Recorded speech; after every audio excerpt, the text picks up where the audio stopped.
just so that we can put to rest this issue of waivers, because it's been going back and forth. Will the former president be okay that if we draft the waiver now, that it be signed today instead of tomorrow? Will you be fine with that, Mr. President? Anong kapalit, sir? Hindi. Sampalin ko siya sa publiko. Hindi. Wala naman. Ngayon na. Wala pong ganunan. Mr. Chairman. I'll give you ano. Sampalin ko sa Mr. Chairman.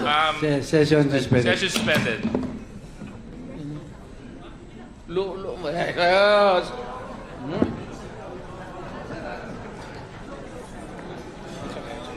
Sabi.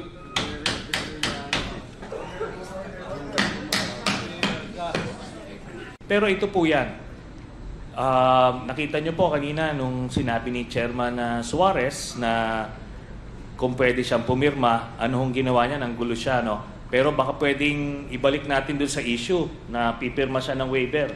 O baka ngayon, nagtutulog-tulugan naman ho. So, pwede po natin papirmahin ng waiver pa rin. Yeah, Senator Trillanes, we'll get to that item later. So I gave you your chance to speak, and I will now recognize Congressman Sindanya. Yes, Congressman Sindanya. Thank you. May I interrupt? Mr. Chairman. Just one moment. I was not sleeping. I was praying I hope for his soul. I hope I was included in your prayers, former President.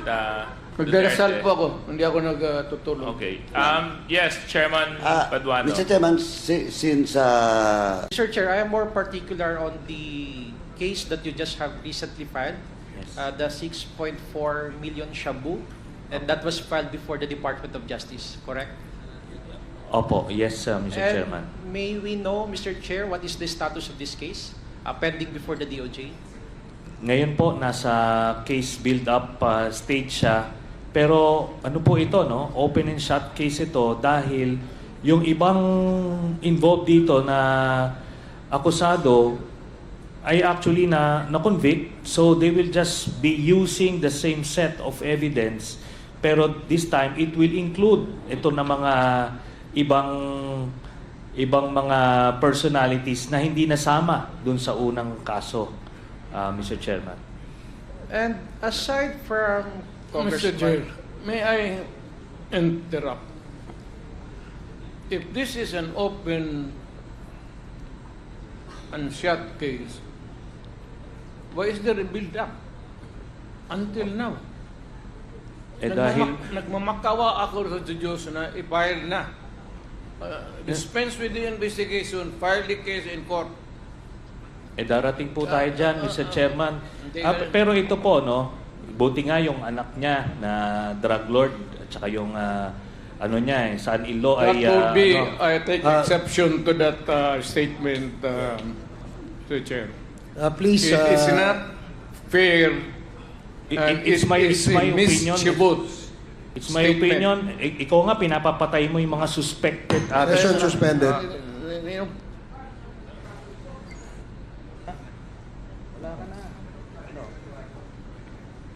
Sani. Sani. Huwag kang mag-ate rito ng ganyan. You do not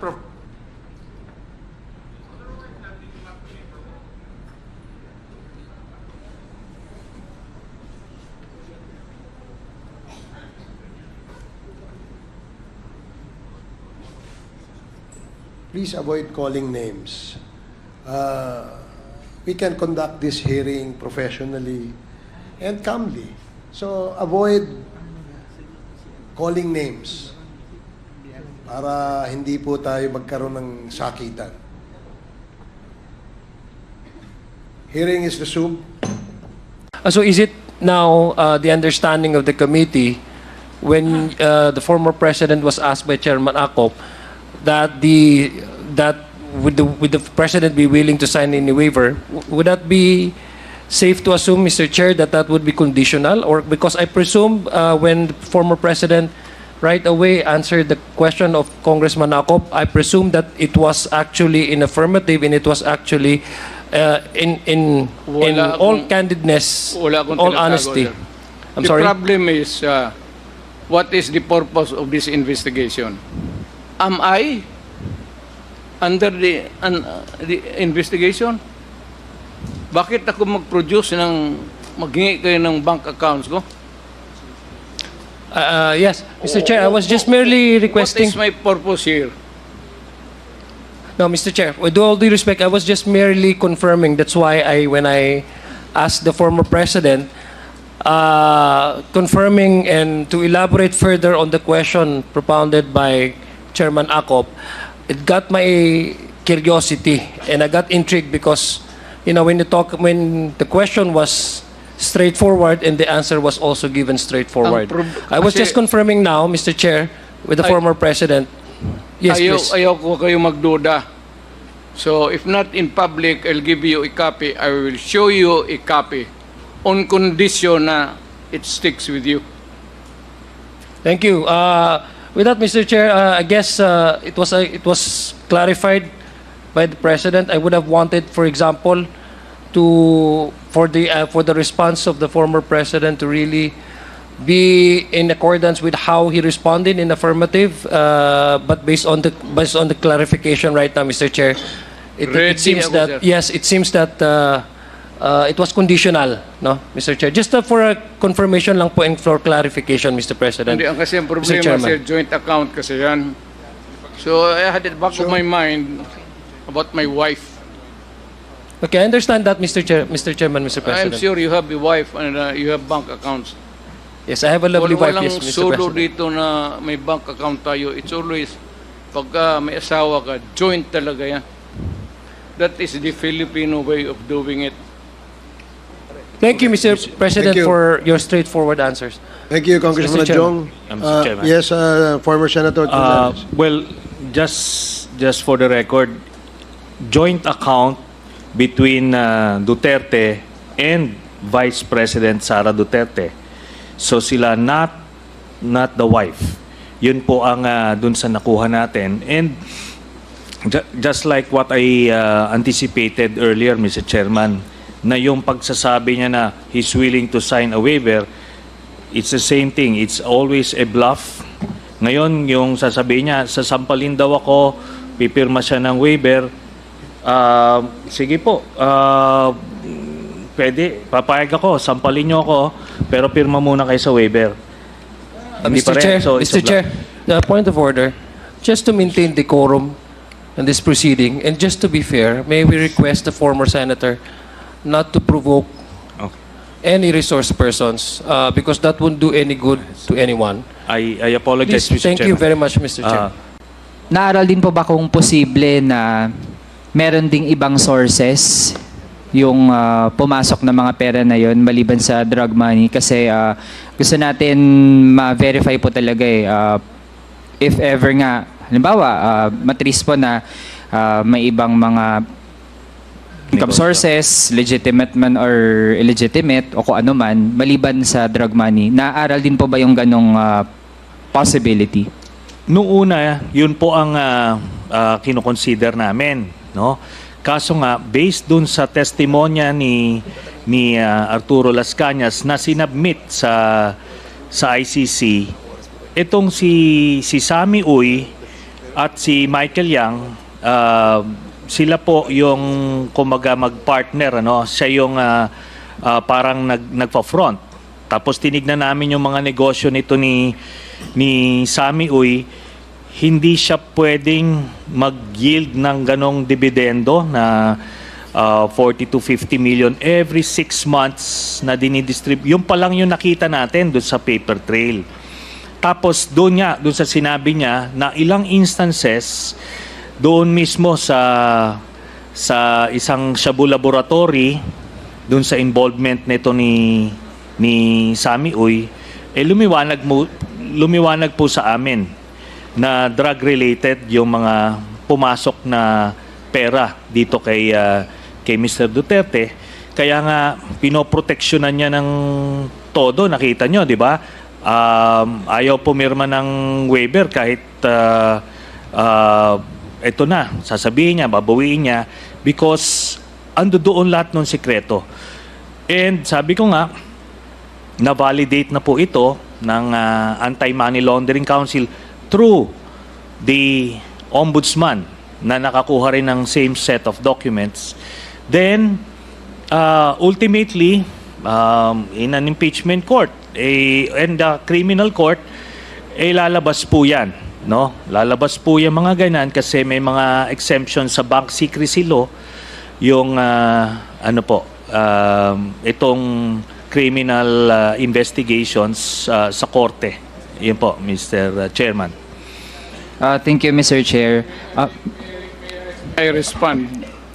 Mr. Chair, I have Alam mo, other it's questions. taking eternity Gusto ko for, munang i-address Sandali lang. dire-diretso kay 1 minute Senator suspension. Llanes. Tamaan eh. Naaral din po ba kung posible na meron ding ibang sources yung pumasok na mga pera na yon maliban sa drug money? Kasi gusto natin ma-verify po talaga if ever nga, halimbawa, matris po na may ibang mga income sources, legitimate man or illegitimate o kung ano man, maliban sa drug money. Naaral din po ba yung ganong possibility? Nung una, yun po ang kinoconsider namin, no? Kaso nga, based dun sa testimonya ni Arturo Las Cañas na sinabmit sa ICC, itong si Sammy Uy at si Michael Yang, sila po yung kumaga mag-partner, ano? Siya yung parang nagpa-front.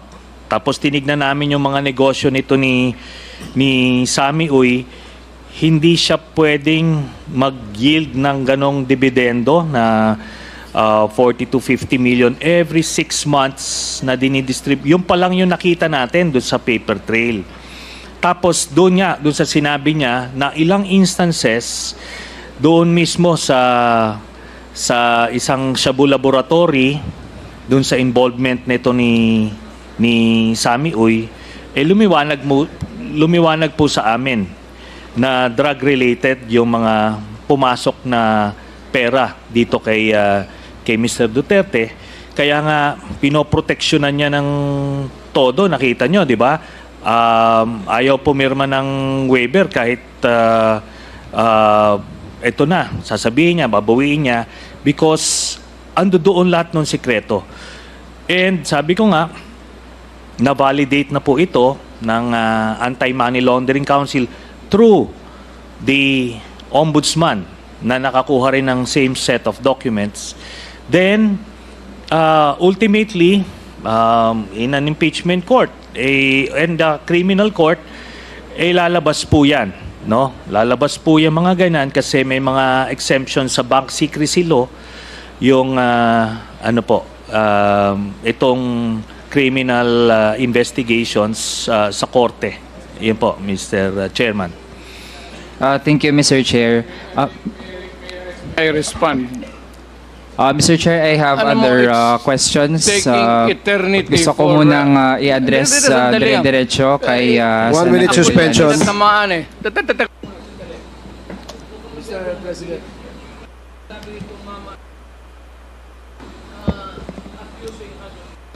You're suspended.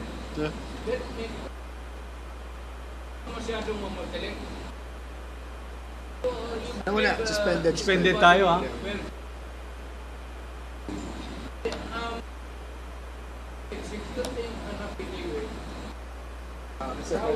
Mr. President, suspended po. Suspended po tayo for the meantime. Sige.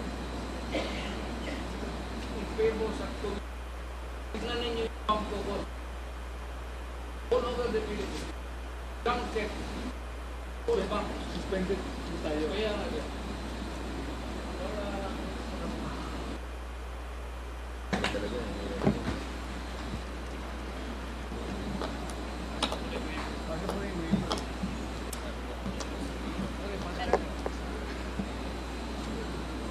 Sige, okay na. Pagbibigyan mo.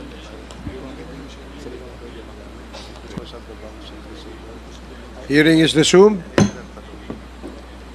Mr. Chair, if the committee would like to hear first from the former president, I would indulge in that. Ano mo, bawal yan to reveal a bank account, even piso lang yan, or 1 billion. Ano mo ba yan? You make it public here. Hindi mo ba alam that I could charge you for that alone? That single statement, I can send you to prison. I guarantee you. Hindi mo ba alam yan? Mr. Chair, if our resource person is done, hindi po tayo nathi-threaten doon. And Hindi in fact, nathi-threaten. Mr. Chair, Produce pinakinggan the na po natin. document. Mr. Chair, I have the substantiate floor. what you charge. Suspension again. Because I will be charging you.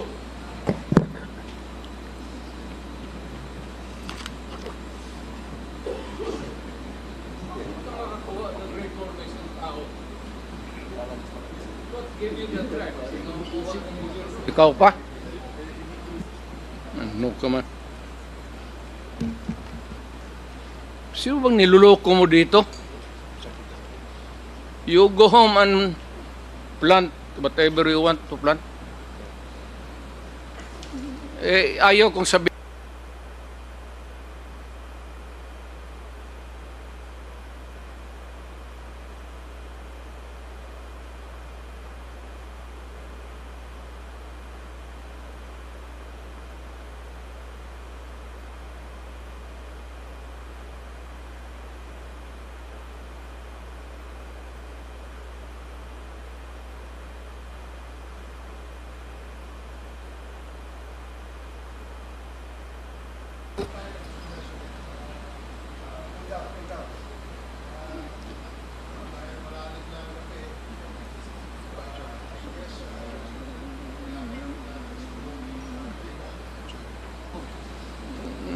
Torpedo, sir. Hearing is resumed.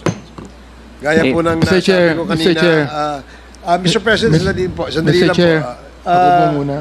Congressman Abante, sandali lang po. I can sense that... Let the chairman have the floor first. go ahead, go ahead. Ano, nakalimutan ko tuloy. I was about to say, Your Honors, na malalim na nga yung gabi at I think Yes. pagod na rin ang ating resource person. Palalimin pa natin, sir, para mas malalim ang baon ko itong... Siguro, Sir, manifest muna ako maikli before I Tapos proceed. na nga pagtatanong ni Congressman Manuel, itutuloy natin itong ating hearing sa susunod na scheduled hearing natin, which is on November 21st. So, Malayo masyado yun, sir. Bukas siguro. Mr. Chair. I cannot wait. I really cannot wait. Ay, kumakatin na yung paa ko pati kamay ko. I cannot wait. Mr. President, gusto po namin kayo makapagpahinga. Ayaw ko rin, sir. Total, sabay naman tayo. Kung babagsak ka dyan, babagsak rin ako. Medyo Gusto matagal pa ko- po tayo bumagsak dito, Mr. President. At So, saka- anyway, Maaga pa, sir. ito ang ano natin, siguro unless there is a motion from any of my colleagues here and my co-chairs, Mr. if Chair. you want to continue. I object. Can I speak? Okay, Congressman Abante, you're recognized. Ako po yung nakikiusap sa ating presidente. Ayos, sir. Pag ikaw ang nakikiusap, surrender. Pag nire-respeto ko yung tao, sir. Wala. Mapahinga na po kayo, please. Sir, pag sinabi mo, Kasi, sense ko po, nagmumura na kayo, kaya I kailangan magpahinga na kayo. respect you, I will follow what you say. Salamat po. Pag Thank you very wala much. akong respeto sa iyo, sampalin kita, gago ka. Pakisabi Okay. niyo po na i-delete. Kayo na lang magsabing i-delete. Sige po, I-delete na lang ninyo lahat yung sinabi ko maliwanag po para na wala nang masabi ang tao. Lahat na total, baka sabihin ninyo, palusot lang. Let the investigators find out. Or, I will give you a blanket authority, sir. Mr. Chairman, I move to suspend this hearing to the... Open my See, bank account. Mr. Chair, Yes, sir. let us wrap up first. Yeah, Mr. Chair, to wrap up lang, Mr. Sige, Chair. pagkatapos po nito ay tayo po'y mag-suspend. So, yes, please. Yes, make Mr. it- Chair, make it actually- very short.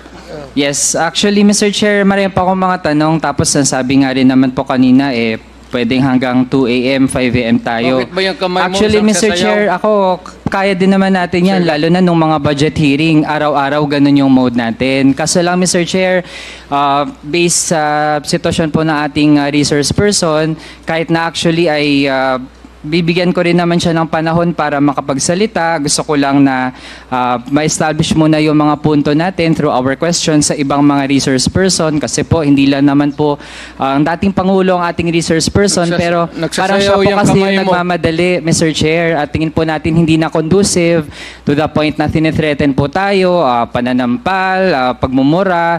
Kaya tingin natin, Mr. Chair, kung ganito ang magiging conduct ng resource person natin, Tumahimik ka na, mainam kumain nga, ka na. Mr. Chair, din muna talaga at hindi po natin tinatanggap yung bluff niya na kaya niya magstay hanggang umaga. So I'm actually willing, Mr. Chair, if the committee would want, I can pause with my questions and I'll let the committee decide, Mr. Chair. We continue. Huwag ka namang madali. Nandito ka na lang. Meron na pong Mr. narap Chairman, up na po at meron na pong meron tayong pending motion. So, pending motion na ito pong hearing na ito, itong pandinig na ito ay temporarily ay isususpindi natin, no? At ipagpapatuloy natin to sa November 21st. Motion, sir. Congressman Dan Fernandez. yes, sir. I Mr. move President. to suspend this hearing. Second. Okay, there is a motion to suspend this hearing and duly seconded, and hearing no objection, the motion is approved.